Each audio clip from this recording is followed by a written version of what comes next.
টেস্টে ওয়েস্ট ইন্ডিজের বিপক্ষে হেড টু হেড পারফরমেন্স বাংলাদেশের খুব বেশি ভালো নয়।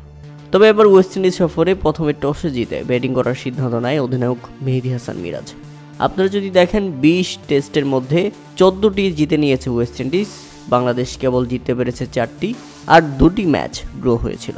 তবে বোলিং করতে নেমে বাংলাদেশের হয়ে প্রথম উইকেট এনে দেন তাসকিন আহমেদ। 25 রানের মাথায় ক্রেগ ব্রেথওয়েটকে এলবিডব্লিউর ফাঁদে ফেলেন তিনি। সাথে সাথেই আউট দিয়েছিলেন কুমার ধর্মসেনা আম্পায়ার। পরবর্তীতে রিভিউ নিয়ে বাঁচতে পারেনি ব্রেথওয়েট, কেননা সেটা ছিল আউট এবং তাসকিন আহমেদের দারুণ ডেলিভারি। তাতে ওয়েস্ট ইন্ডিজ 25 রানের মাথায় 1 উইকেট হারিয়ে ফেলে। রিভিউতে সাকসেস হয় তাসকিন আহমেদকে দেখিয়ে জাকের আলীর শেকি উদযাপন। এরপরের ওভারে এসে আরও একটি উইকেট তুলে নেন Taskin Ahmed. Back to back Taskin আহমেদের উইকেট এবং 25 রানের মধ্যেই 2 উইকেট হারিয়ে ফেলে ওয়েস্ট ইন্ডিজ। তাসকিন আহমেদের অবিশ্বাস্য বোলিং ছিল। ওয়েস্ট ইন্ডিজের ব্যাটার কেসি কার্টি কোনো রান না করে ডাক মেরে ফিরে গেছেন প্যাভিলিয়নে। তাসকিন আহমেদের স্লোয়ার ডেলিভারিতে ওয়েস্ট ইন্ডিজের এই ব্যাটার তাইজুল ইসলামের হাতে ক্যাচ দিয়ে ফেলেন।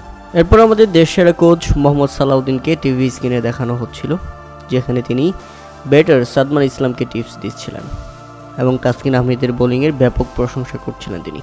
টিভি স্ক্রিনে দেশীয় কোচকে দেখে ক্রিকেট সমর্থকরা আবেগ আপ্লুত, কেননা দেশীয় কোচ মানেই আলাদা একটা আবেগ, আলাদা একটা ভালোবাসা।